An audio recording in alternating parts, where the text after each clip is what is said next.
Hello students, I welcome you all to Azad ICS Academy's Current Affairs lectures. Today we are going to see the current affairs of 17th February. So we have two important editorials for today's class. So let us see both of them. The first one is regarding the Panchayat Raj movement in India is in distress. So what is this exactly, or why we are discussing about this particular article? The point number one here is that there are some issues when it comes to Panchayat Raj. Okay, so what are these issues? And they are saying that there is a lot of stress, there is a lot of challenges when it comes to Panchayat Raj, a very, very important topic when it comes to polity, and that is local government. Okay, and local government becomes very important because for all the local development, the Panchayat Raj are important point. So hence this topic is of utmost importance. So let us see what is the issue and why this is in the news or why there is an editorial on this particular topic. See, I'll give you an overview. We all have to understand some basic background here. The basic background here is in till 1992, we had only the central government and the state government would take care of all the places for that particular state. But later in 1992, what happened here is there will be a 73rd amendment, okay, and that makes we have a three-tier system. Okay, it tried to decentralize the government in rural India. So that is decentralize the government in the rural India is nothing but give some powers to the rural people. So hence, giving that powers to the rural people will make it much better for the development of that particular rural area or village or something like that. So hence, what we are trying to do here is that we are trying to decentralize the government. So over a period of time that has already happened also, but there are some issues. However, there are some issues when it comes to administration, when it comes to finances, and also there are some policy shifts that have basically happened and over a period of time that have effectively reduced the importance of this particular Panchayat Raj. And because of this, what's happened here is that there is a urgent reforms that are required. So if you see this particular diagram over here, you can see the basics that I've mentioned here. That is in 1992, the 73rd Amendment Act or 73rd Amendment in the Constitution has made sure that the three structure with panchayat, that is we will have it at village level, we'll have it at block level, we will also have it at district level. Okay, so what are we trying to do? We are trying to have a grassroots democracy. Grassroots democracy is nothing but this is a central government, this is a state government, and in the states within the villages also we have democracy. So that is the reason what we are trying to do is we are trying to come up with this particular panchayat raj. Now, what are the functions of this particular Panchayat Raj? See, it was implemented here after 73rd Amendment. So it is to make the Panchayat Raj institutions secure. Okay, that is economical development and social justice. These are the aims of this particular Panchayat Raj institutions. Okay, in their perspective areas. There should be funding that should be done for researchers, workshops, seminars, development. So all these funds like grant in aid through Panchayat power to levy taxes. So all these are some of the important functions of this particular Panchayat Raj ministry. Okay. Now, this is what we have to understand. Now, we will get into the details what is mentioned over here in your newspaper. Okay, a special discussion on the Panchayat Raj. When did this particular discussion happen? This happened on the 75th anniversary of our Indian Constitution as long past. So we have seen that our Constitution has, adopted and it is 25 years. And now we have to understand that at this point of time, we are discussing about what are the issues that are there in the Panchayat Raj movement. The 73rd Amendment of the Constitution passed in 1992 is one of the landmarks in the Indian journey as a constitutional republic, establishing the Panchayat Raj system. However, the momentum towards deepening local government in India has stalled. Big shifts in both technology and society are a threat to make Panchayat irrelevant, useless, and we are prepared to rethink their role. So over a period of time, what has happened here is, I'm not saying that it is a bad move or bad things have happened. No. See, it's a very good, important landmark journey for India because we are trying to bring the democracy at the grassroots level. Point number one. But what we're trying to do here is that over a period of time, due to technology or due to societal issues, there has been a lot of threat. Okay, that is basically happening for the Panchayat Raj. So unless there are a lot of issues, so hence what we're trying to do is we're trying to prepare or think their role. The 73rd Amendment initiated the process of institutionalization, decentralization in rural India. So we are trying to do the decentralization, as I already mentioned you, that We want to have a grassroots democracy. We want to make sure that at a local level also there are some proper leaders who are going to take care of that particular rural area or that particular local area.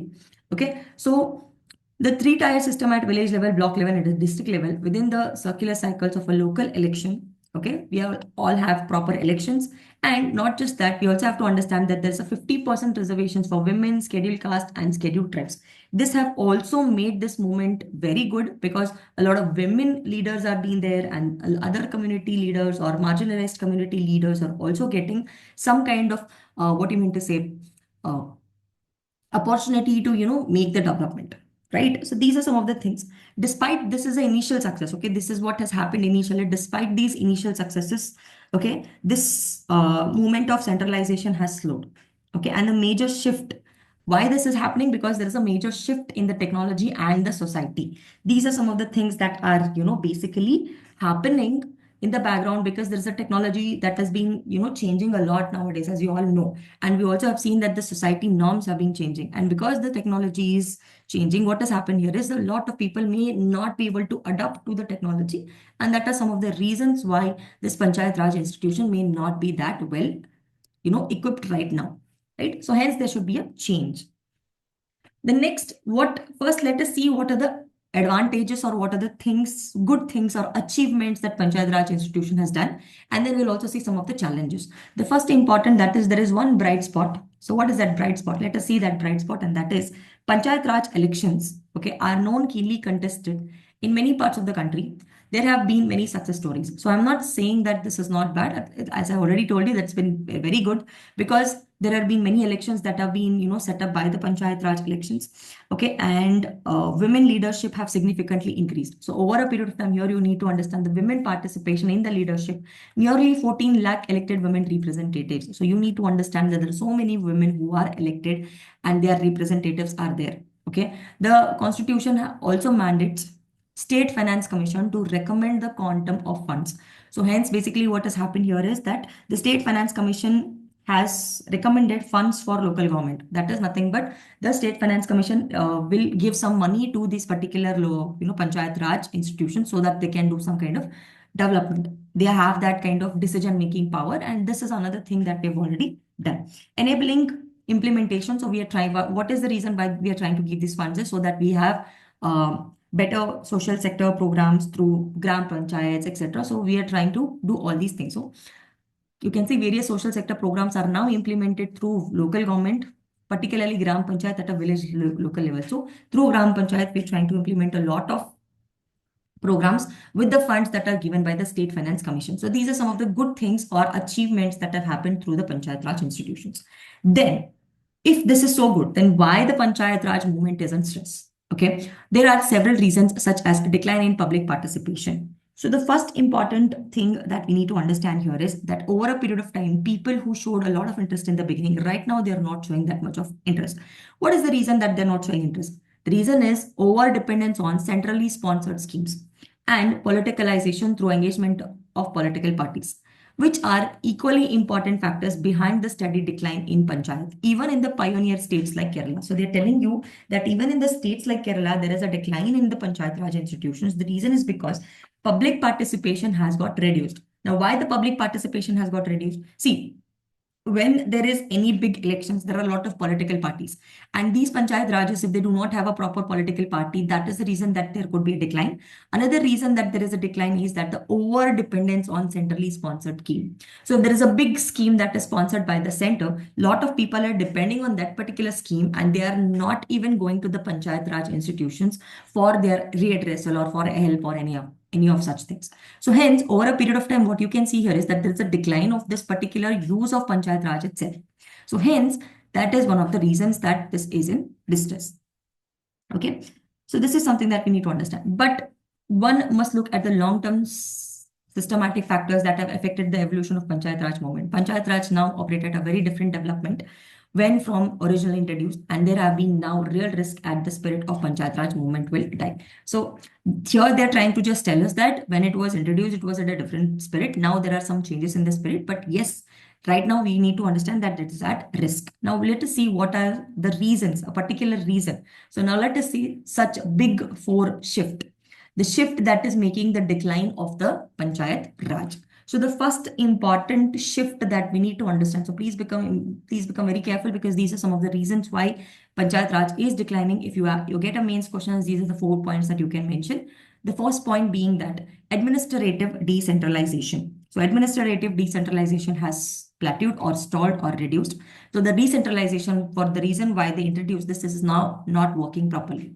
In order to function effectively, state government needs to devolve staff to local government. See, if you have a Panchayat Raj institution, so there should be some people who are going to work there. So for that, you need to give some kind of local staff, local people, government, and seed administrative control. Seed and administrative control is, they should tell that, okay, this particular village administration is taken by this Panchayat. So they should give away that particular powers to that Panchayat Raj. Similarly, the flow of united grants. See, united grants is nothing but these are the grants that are given to the Panchayat Raj institutions. So united grants are nothing but these are the grants that are given to the Panchayat Raj institutions so that they can do development. Okay.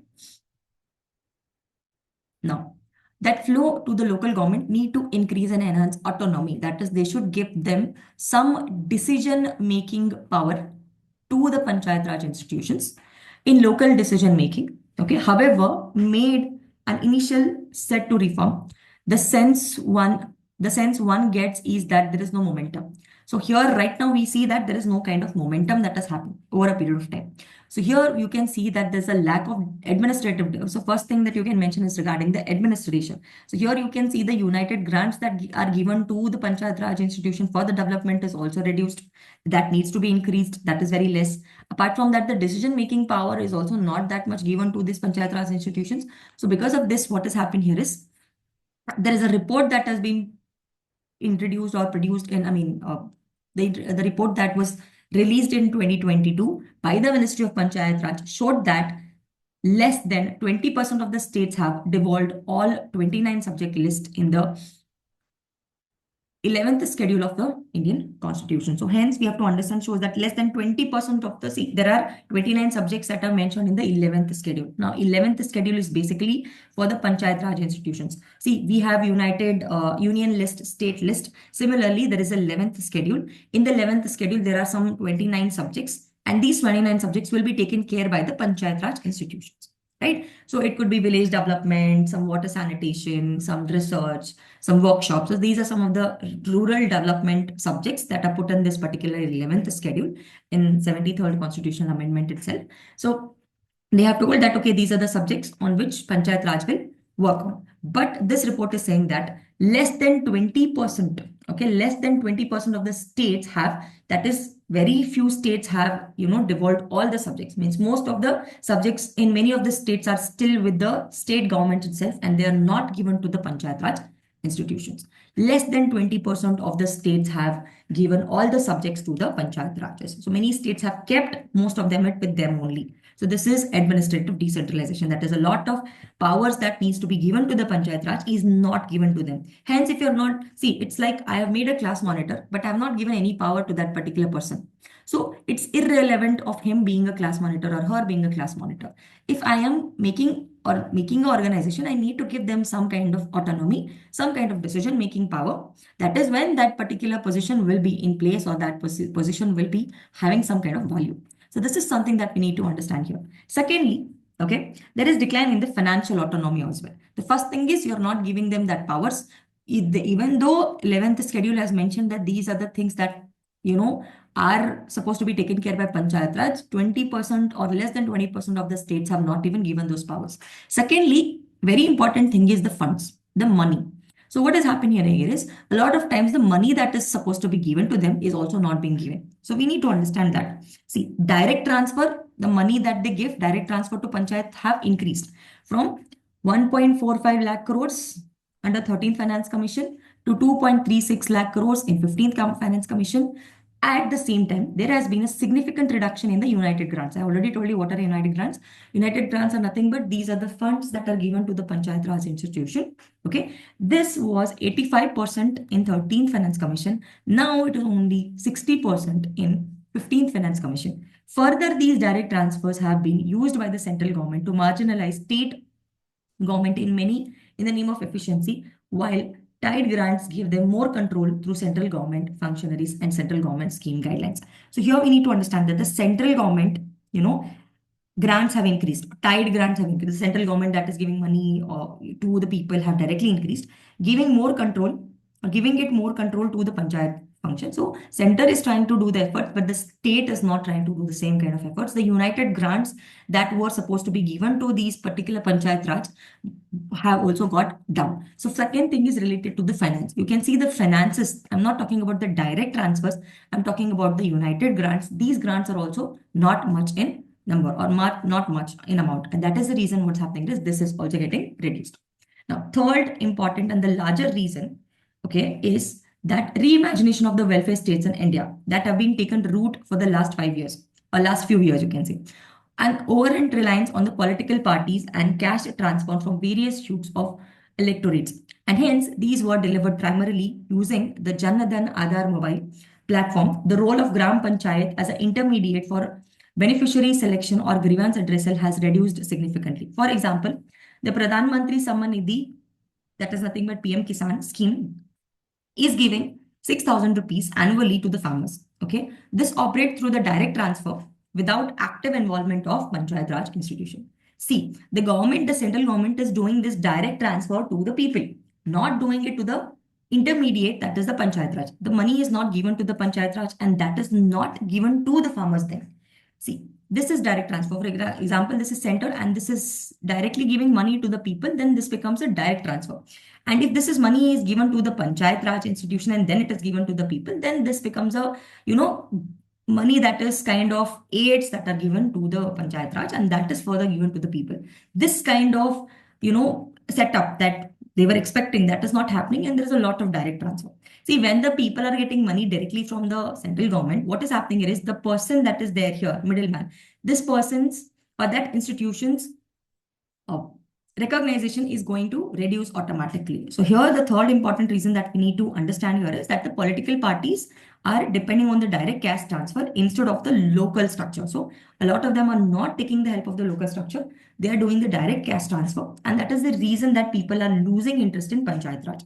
See, how they are doing this direct transfer? They are doing it through JAM, that is Janadhan Aadhar mobile platforms that delivered benefits directly, okay, bypassing the Gram Panchayat in beneficiary selection. Who is supposed to be the beneficiary? Who is supposed to, get the money? This is supposed to be decided by whom? It is supposed to be decided by the Panchayat Raj because they are the local leaders. They will be very well aware that, okay, who are the real people who require this, but that is not done. The political parties are basically doing what they are deciding for themselves and they are doing the direct transfer. This is the reason why Panchayat Raj is reducing its appearance. So for example, you can also see PM scheme that is there, PM Kisan scheme that is there, 6,000 rupees annually that is distributed to the farmers does not involve Panchayat Raj for the fund distribution. It has directly been done.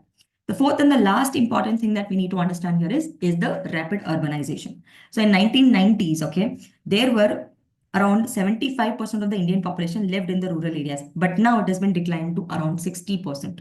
Okay, so this is what you have to understand. The amount of people who are living in the rural area has also reduced. In 1990, there were around 75%, but right now you can see only 60% of the people are living in the rural areas. While growing urbanization, okay, policy focuses has shifted towards cities and municipality reforms rather than the rural government. So a lot of people are trying to do what?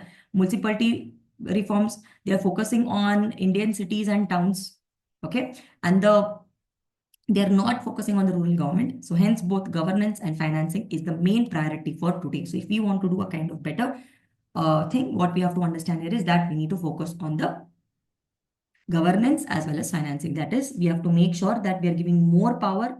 We have to make sure that there is administrative decentralization and we are also supposed to give more finances to the Panchayat Raj institutions. This is something that we need to worry. Now, these are the challenges. Now, let us see what are the ways. If you have challenges, you also need to have a way forward. What are the way forward that we have? As highlighted, it is evident that over a last decade, a view from the top is increasingly one that treats Panchayat merely as a last mile delivery instrument for social sector schemes in rural India. This view is local governance is conducive to revive the Panchayat in our country. So we have to understand that what we need to do. First thing is we have to make sure that the view from the top is increasing. That is nothing but here they're trying to talk about the administration. what we need to understand is that administration have to be given to the local government. Instead of always making center, coming up with the centralized scheme, they need to make sure that they give more amount of things to the local government. That is the first thing that they're trying to highlight us, that the panchayat should not reduce the mere implementation. It should not be like an implementation agency. It should not just look like a middleman, but there should be some proper, powers that needs to be given. Of course, the electoral parties at the panchayat level and the representation and the power that comes from winning will not allow panchayat to with over very soon. But local government in rural India needs to be revived in substance terms, as 94 crore Indians are still living in villages, or 45% of the population is still engaged in agriculture. Rural India, call it Bharat if you cannot be overlooked. So hence what we need to understand here is that they're emphasizing the need of Panchayat Raj over here. That is nothing but we need to make sure that we do not take away the powers of the Panchayat Raj. The reason is because still 94 crore people are still living in villages. That is nothing but 45% of the people are still engaged in agriculture.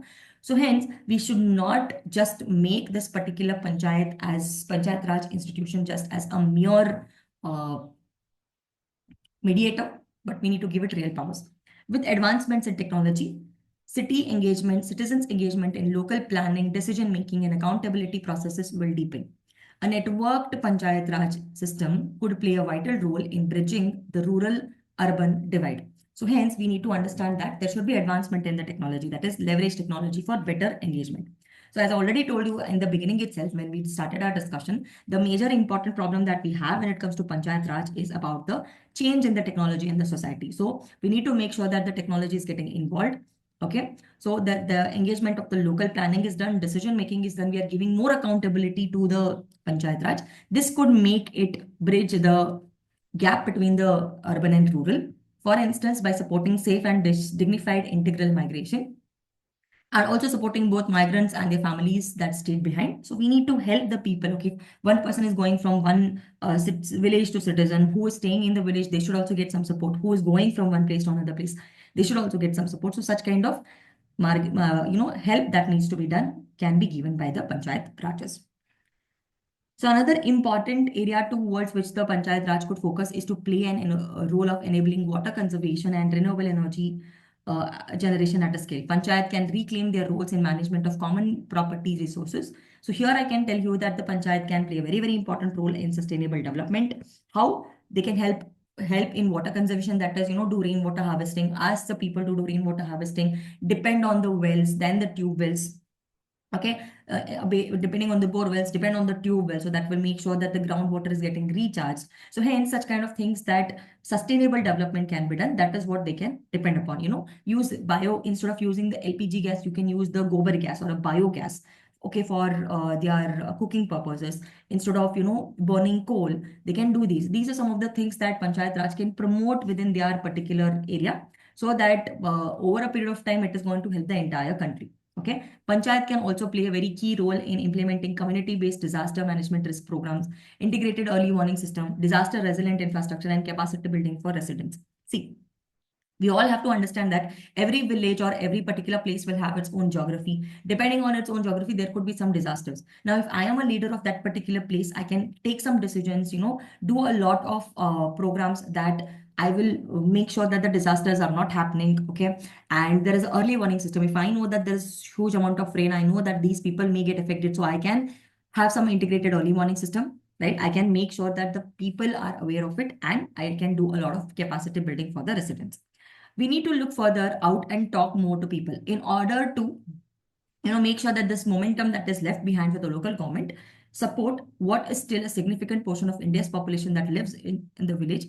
We need to adopt a new version for Panchayat Raj in India. So we need to make sure that there is we have a better version of Panchayat Raj in India. As I told you, we need to make sure that there's a lot of technology involvement. We are also taking care of these new sustainable development, such as water conservation or reduce the disaster. So these are some of the things that Panchayat could make efforts on, making sure that it is still alive and it goes on, right? The next important article that we have here is the silent crisis of rat hole mining. So on January 6th, a mine flooded incident that have happened in Assam. Okay, in Assam there is a place and there has been excuse me, incident that have taken place on 6th January. And because of this, what has happened here is there have been 9 laborers who were trapped inside this particular hole. Okay, and because of this, at least you can see that 4 of them and killed at least 4 was not yet it was just a preventable strategy, tragedy. They say that this kind of disaster that have happened could have been prevented.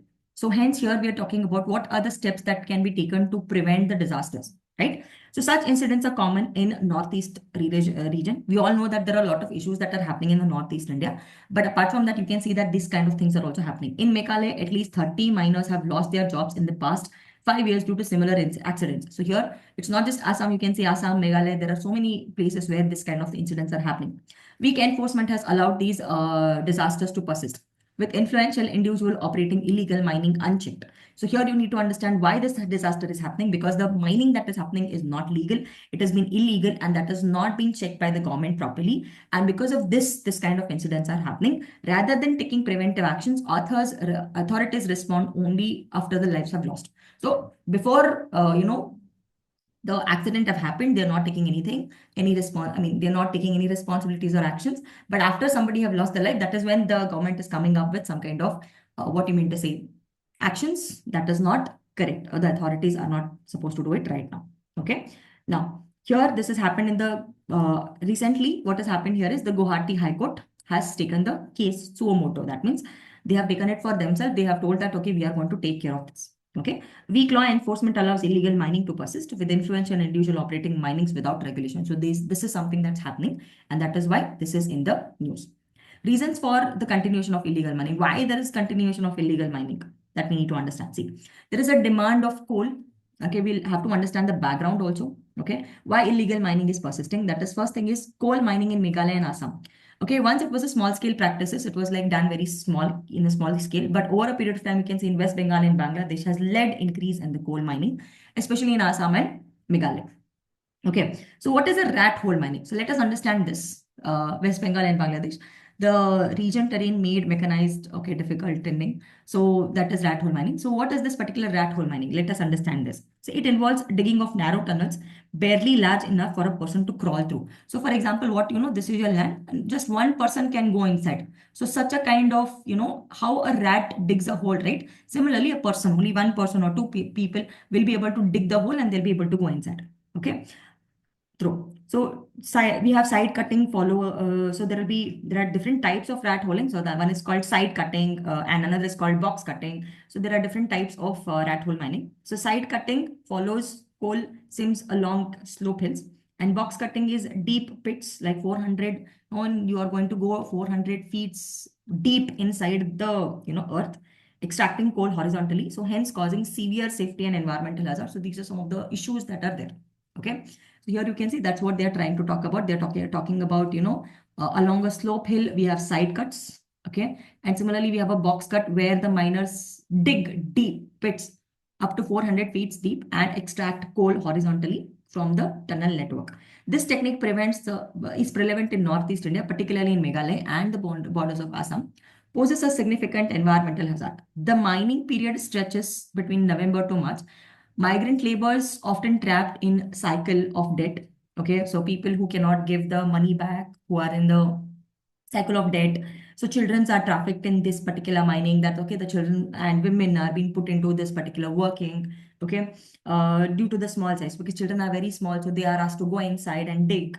So exploitation is there. A lot of abuse is there, right? So around 26,000 unclosed mines are open, each employing around 200 workers in the shift, putting thousands of laborers daily at risk in this hazard condition. Imagine 26,000 unclosed mines. We're not talking about people, we're talking about mines. And in each one of them, there are 200 or more than 200 workers who are working, and these people are at risk. This is something that we need to understand. Now, National Green Tribunal, what are the legal regulations that have been there? National Green Tribunal banned rat hole mining in April 17, 2014. See, we are talking about 2025, okay? It's been almost so much time, 11 years, that this has been already banned, but still this is practiced due to environmental degradation and unsafe working condition. This decision was later upheld by the Supreme Court in the state of Meghalaya versus all the Minister Students Union in 2019. However, the enforcement remains weak. So hence we can see that is being challenged. But over a period of time, you have to understand that the government is trying to do it. And over a period of time, it is not that efficient enough. The illegal mining still happens. Okay, because of powerful bureaucrats or local mafias or coal mafias. Whistleblowers, including local officials and activists, face threats. So if somebody wants to come and tell this, whistleblowers are those people, who will tell you the secret. Okay, the person who is there in the system and who is going to, talk about what bad is happening in the system. So that is a whistleblowers. Even those people are, having a lot of threats while authorities fail to hold the predators accountable. So, I mean, the government is not able to, take care of these particular people who are doing all these things. Okay. So this is something that we need to understand. There's a lot of issues that are there, especially when it comes to law, weak enforcement, regulatory loopholes. Okay, several states indirectly enable. So there are so many states who are indirectly enabling the rat hole mining by exploiting regulatory loopholes. So there are some rule loopholes, and using these loopholes, what is happening? They are making sure that the rat hole mining is still happening. They are often under pressure of coal mafias and local politicians who profit them these illegal operations. For instance, in Meghalaya, government has attempted to secure an exemption under the Schedule 6, Paragraph 12A, Clause B of the Constitution to regulate coal mining on its own terms. So here you see they're trying to change the loopholes also. They're saying that, okay, coal is something very important, and that is the reason why we want to, secure and we want to get exempted from the Schedule 6, okay, and make sure that we are doing coal mining in our own terms by passing national laws such as Mines and Minerals Development Act 1957. The state assemblies even passed the resolution seeking this exemption, but the resolution remained unapproved. They are trying to do this, even though the resolution is not approved, but still they're trying to pass these kind of resolutions. Economy and political interests drive the efforts. Coal mining generate revenue and employment, while powerful individuals with stake in industry resistant enforcement of the ban. However, under Section 23C of the Minerals and Mines and Minerals Development Regulation Act, Meghalaya is obligated to prevent illegal mining. So hence the Meghalaya cannot do illegal mining. Still, they are trying to find some loophole and try to do this kind of, mining. Yet it has failed to secure state level laws to enforce as 2014 National Green Tribunal ban. As a result, illegal mining continues. So hence you can see they are not able to enforce, the state is not able to enforce this particular National Green Tribunal ban, and still this is happening. Okay. Assam too has failed to prevent illegal rat hole mining, leading to recurring tragedies. Despite the NGT ban and Supreme Court directives, a lack of stringent state regulations allow such operations to persist.